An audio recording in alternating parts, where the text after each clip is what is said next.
Hannity presents, in the red corner, the undisputed, undefeated weed whacker guy. Champion of hurling grass and pollen everywhere. And in the blue corner, the challenger, extra strength Hannity. Eye drops that work all day to prevent the release of histamines that cause itchy allergy eyes. And the winner by knockout is Hannity. Hannity, bring it on.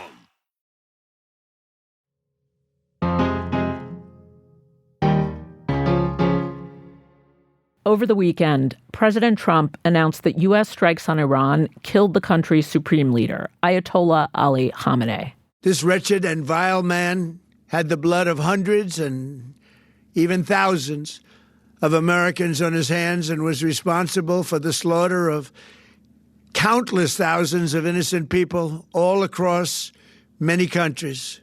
There are reasons why previous American presidents haven't gone after Khamenei, even though he was always a brutal dictator and an infamous sponsor of terrorism all over the world. They feared that an attack on Iran would prompt a broader Middle East war.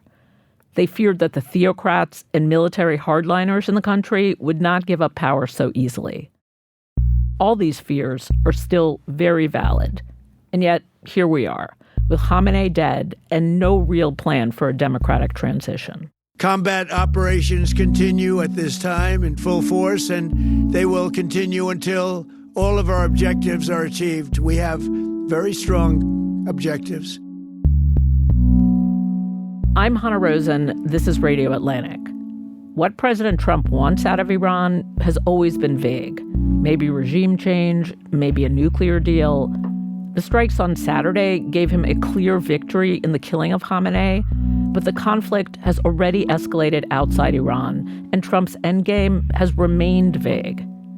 Since the strikes, he's brought up Venezuela as a model, where the U.S. removed the leader, but the regime itself stayed in place. That might seem like the simple solution, but the factions inside Iran are already fighting for power. Trump keeps repeating that the people of Iran should rise up and take power. Now is the time to seize control of your destiny and to unleash the prosperous and glorious future that is close within your reach.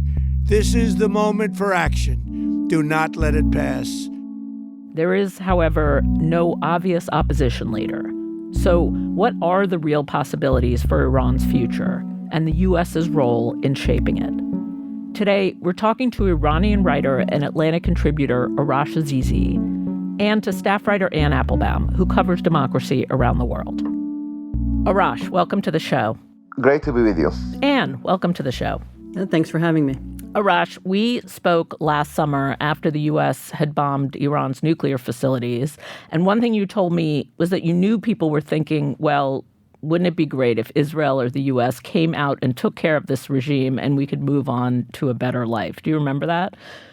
I sure do. Yes, indeed. And I'm wondering how they're feeling now that it actually happened. Well, many people were continuing to have the same hope that something like this could happen. And in the months after, actually, this hope was, strengthened. People thought it was even more possible. When the idea of killing Khamenei had already become pretty mainstream, both in the regime's security thinking, but amongst a lot of its opponents. So there was this exciting idea that this could happen. But now that it has happened, I think people are faced with the fact that, well, even if you kill Khamenei, you won't have the kind of change that you want necessarily overnight. And they're kind of facing, with that reality. Which means what? So what are they thinking? What are the questions in their head? I think the average Iranian citizen, frankly, in the past year or so feels a lot powerless, because they are looking at these big events that are happening. Of course, they also went through protests that led to the massacre of thousands of Iranians by the regime in January. They look at these events and they know that the big decisions that affect their lives rest with the President of the United States, rest with Israel, and rest with different factions, in their own unrepresentative regime. And there is not a lot they can do about it. So I think some try to be hopeful. People are very fearful. Of course, they're living under this bombardment now. But I think they feel powerless and they know that they can't really influence the course of events. Well, that powerless is an important word because, Anne, Trump, while he's given a few different scenarios about who might take over, one thing he keeps repeating is that the people will take over. Like yesterday, he suggested that the Islamic Revolutionary Guard Corps should surrender their weapons to the people. And when he announced the war, he said, now is time to seize control of your destiny. What do you make of all that? So the problem is that Iran has had coherent opposition movements over the decades that have managed to create nationwide movements and strikes. Almost all of them have been systematically destroyed. People arrested, people killed, people exiled. And on the ground in Iran, there isn't a single group or person or movement to whom these IRGC or other police or paramilitary could surrender. In fact, it's almost a very strange thing to be saying. He says you should surrender, but to whom should they surrender? There's no body to surrender. And why would they feel safe in surrendering? And it's the same question about who the people should take over. I mean, okay, the people should take over, but what should they do? They're still facing more than 1 million people under arms who are defending the regime. There's still a part of the population, I heard an estimate of about 20%, maybe it's lower, who support the regime. And we saw some of them came out and demonstrated today as well. So the mechanisms by which this should be done aren't clear. And I mean, there are people outside the country who have plans. There's the Crown Prince, Reza Pahlavi, who has described himself as a potential leader and a potential unifier. And that could be true, but he doesn't have, boots on the ground, as we say, in Iran. He doesn't have a movement ready to take over. And so the question is how all these things would happen in the face of violence, guns, bombardment is still pretty unclear right now, as far as I understand. Arash, is that your impression? Trump said yesterday he had 3 very good choices for who could run the government. Now, he didn't name them explicitly, but given what Anne just said, what are the realistic choices right now? I think Anne is exactly right, and that's really the key issue. The key issue that, frankly, many Iranians have struggled to face. We, Iranians who want democracy, have failed to create a credible, ready alternative. This is what you could have done over the past few years. We haven't been able to. Of course, a big reason for this is regime's brutal repression of any time anything tries to take shape inside Iran. And Mr. Pahlavi outside Iran does have many supporters inside Iran. I would say, a very considerable number of Iranians supported him over the years. But support doesn't translate into the kind of political path that you want automatically. And he does not have the underground game. And I want to actually further to what Anne says. Not only we don't have it, we don't even have 2% of it. I mean, if you have, let's say 50% of the game, like if you look at Belarus, Venezuela, you can argue how ready their opposition is from 1 to 100. We are not even to 5 out of 100. That's just the truth of the matter. We don't even have a basic organization. This is the reality that we are facing. Now, as for the president, he has said very different things over the last 24 hours. So yes, he said he had 3 candidates. Then he said in another interview that he had a few candidates, but they had all been killed. At some point, he said a Venezuela-style transition would be the best thing, which suggests he doesn't really want to change the regime. Senator Graham, who is close to him and who, has been he met with Mr. Pahlavi several times. He seemed to be the regime change sort of quote-unquote promoter, but now he says, the goal is not actually regime change. So what the president had said in the last, 48 hours has changed considerably. So it's not clear, which version of it we should accept. I'm not sure he also knows exactly. I would add to that in the weeks before this current bombardment, they also changed their tune several times. I mean, Trump did say during the demonstrations in January that the U.S. would come to your aid, that the people should rise up, and so on. And then almost immediately afterwards, Steve Witkoff started talking about welcoming Iran back into the League of Nations. He started talking about a nuclear deal. J.D. Vance said something about we don't want regime change in Iran. We just want to negotiate away the nuclear weapons. And so the Trump administration itself has zigzagged back and forth as to whether it wants regime change or whether it wants to do a deal or whether it wants some insider regime person to emerge who they can deal with. I mean, that was actually the model in Venezuela. Venezuela did not have a regime change. They removed one person, and then there are 2 people, the Maduro and his wife. and then they essentially kept everything in place. Whether that will work in the long term, we don't know yet. But it's clearly not going to work in Iran, which is a much more complicated country and where the regime has been much more aggressive over the years, has been entrenched, has been there since 1979. And it's not going to be possible to remove one person or two people and simply start dealing with their colleague. It's also a regime that has not just a totalitarian ideology, but a theocratic religious belief in its own rightness and a kind of addiction to radicalism that it's had from the beginning. And that's not something you can just reform or change overnight. There's no moderate version of the Islamic Republic that you can imagine dealing with the United States as a partner. I mean, the United States is the great Satan. Right. And so it's not like there's a kind of Gorbachev figure who could emerge that we would be able to be friends with. Right. Okay, so I'm picking up from both of you that Trump is all over the place, doesn't necessarily understand the details or the gravity of the situation. And I want to ask about the implications of that for the United States. But first, I need to understand a little better, Arash, what are the options? So on the one hand, there's what Anne just mentioned. You know, there's a theocracy, it has an ideology, and it has some number of supporters. On the other hand, there's what you said, the Democratic opposition, which doesn't really have a leader, isn't organized. So what's in the middle? There must be pragmatic options. There are some names that have come up. Can you just put some concreteness to what are the actual choices here? Like names, people, For what sure, they definitely. believe. I would say this. First of all, it's interesting that, Anne brought the comparison to Soviet Union. The Islamic Republic itself has really looked into Soviet Union. It makes sure it doesn't want to have a Gorbachev because it sort of knows it led to the collapse of that system. So over the years, it has looked at Soviet Union and China. And why I would say there is not really a Gorbachev figure, there are Deng Xiaopings, if you will, to use the Chinese example. There are figures, the most important of whom is Hassan Rouhani, the former president, who really have given up on the sort of theocratic vision and who are more technocratic. They're not Democrats by any means, but they're sort of thinking, Deng Xiaoping's famous saying was, it doesn't matter if a cat is white or black, what matters if it can catch a mouse. Which he basically meant, what matters is efficacy if you're able to have economic development. So if you give long speeches about Islam, but your entire country is crumbling, that's no good. People like Rouhani, who was a president for 8 years, really believe in that sort of vision. Now, it just so happens that in the current constellation of power in Iran, as we speak, Rouhani is totally out of the picture, but his ally, Ali Larijani, is national security advisor.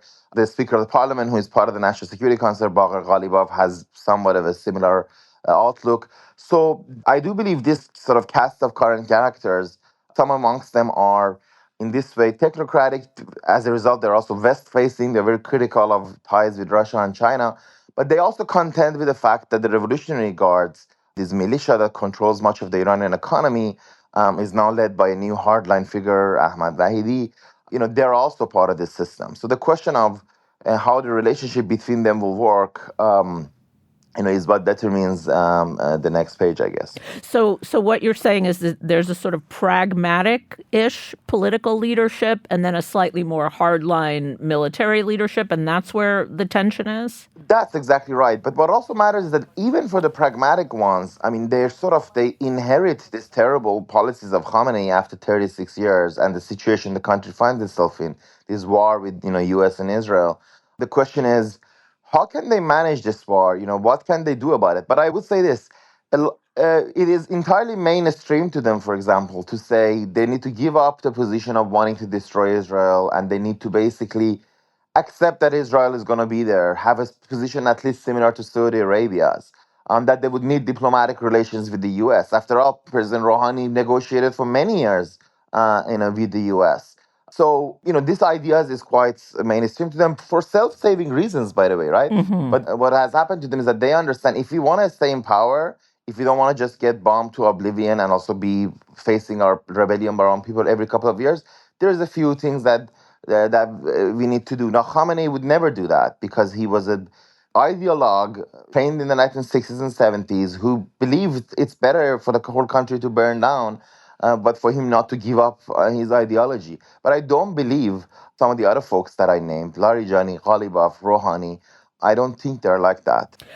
I see. So this vision that you're outlining, which is between the two poles, looks like what? They have some relationship with the U.S. politically, but it's unclear how the Revolutionary Guard treats its people or how open the country is. I think what it is going to look like is that they'll go toward some sort of a deal with Trump. They'll hope to get the sanctions lifted. They'll give up this belligerence against Israel, in some sort of a agreement at some point. And they'll start sort of rebuilding the economy, and they'll probably relax some of the social repressions, i.e. the sort of Islamist Puritan repressions against the people, but never given up politically. So they wouldn't politically do. And, this used to be called the Chinese model in Iran. They basically want to do exactly what China started to do after Tiananmen, and they see China as a huge success. In my conversations with people who are sort of in the know in Iran, it's very clear to them that they have no other path forward. The country barely has any resources. It has a huge sort of economic crisis, environmental crisis. It's really crumbling in every way. So the alternative of sticking to your guns is going to be chaos, civil war, prolonged conflict. And I don't think they're ready, people who have sort of wealth and privileges and others in the regime itself, they're not ready to throw it all to the wind. And if I say one thing that really shows my point about them not having, not being ideological, I mean, if you look at these guys, very, leadership figures, middling figures, all their sons and daughters are usually partying, investing capitals, studying in other places.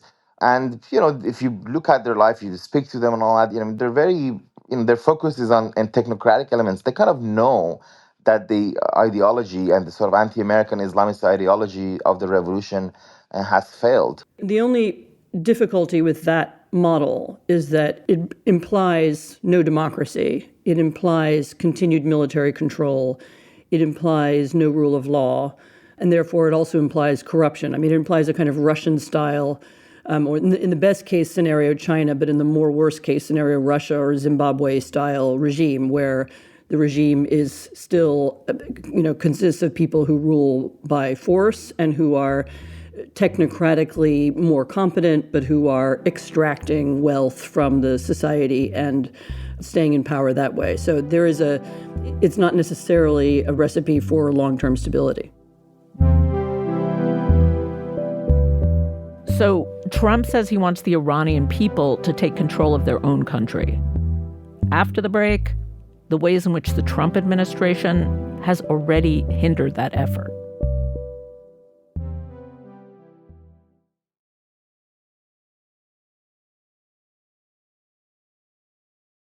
Let's get back to Trump. Everything that you both have outlined is immensely complicated and unfolds over a long period of time.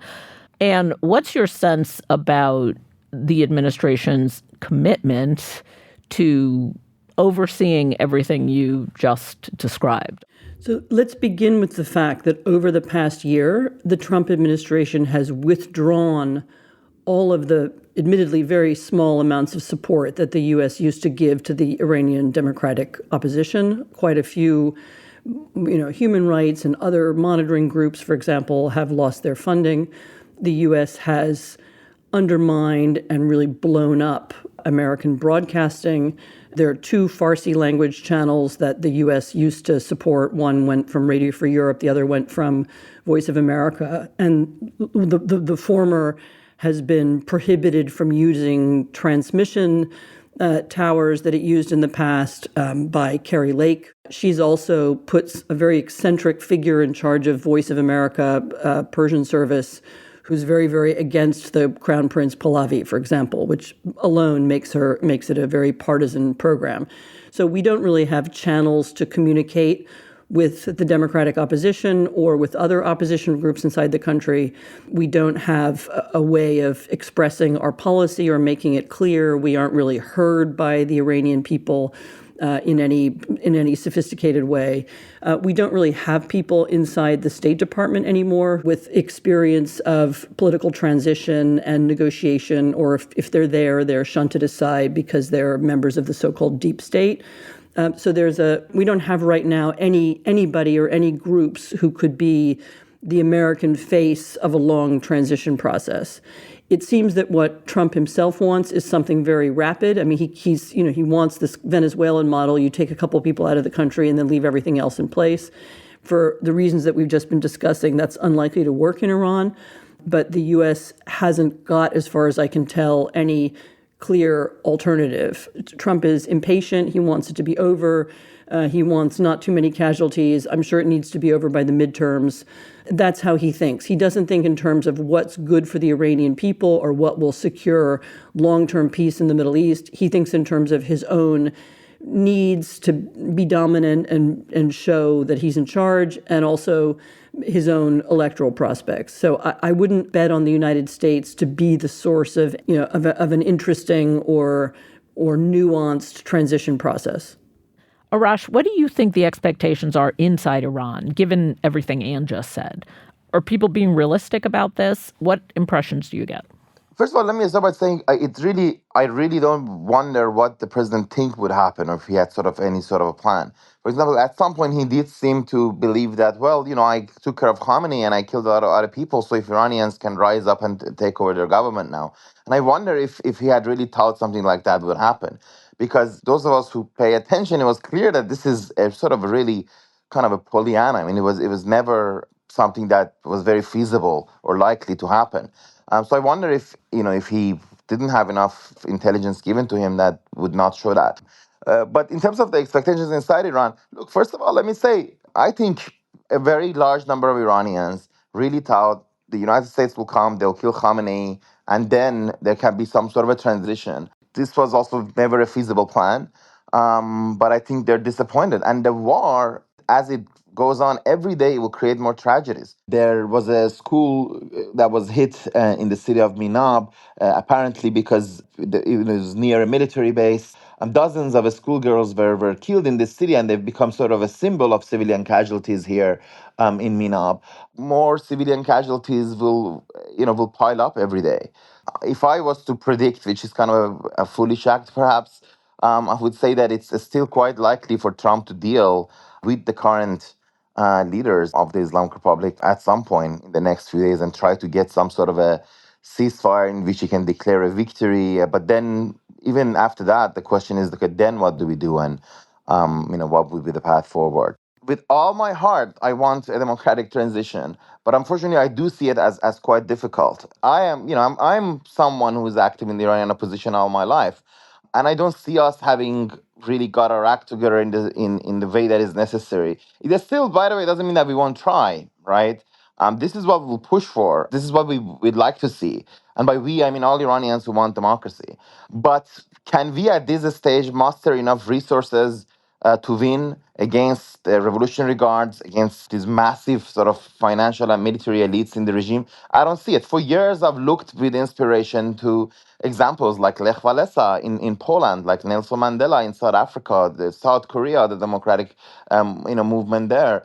And unfortunately, in all those cases, there are important prerequisites, the most important of which is serious organization. And unfortunately, we just lack it at the moment. So I don't see how that could happen. Yeah, usually in a successful transition, there is some kind of alternative elite that has already been working together in the underground or in the opposition, who are able to take over and appoint, a minister of the economy and a minister of culture, and already have roots inside the society. And Iran has some of that. I mean, there are have been over the years really important, as I said, figures and people and movements, but they have been so systematically undermined by the nature of the regime that it's been very hard for them to establish themselves. So this new method, and just go in there and extract the leader, is this a new model of the U.S. exerting global influence? It's unusual, unprecedented. And if it is, what are the implications of that? Like, we see a dictator, we extract the dictator.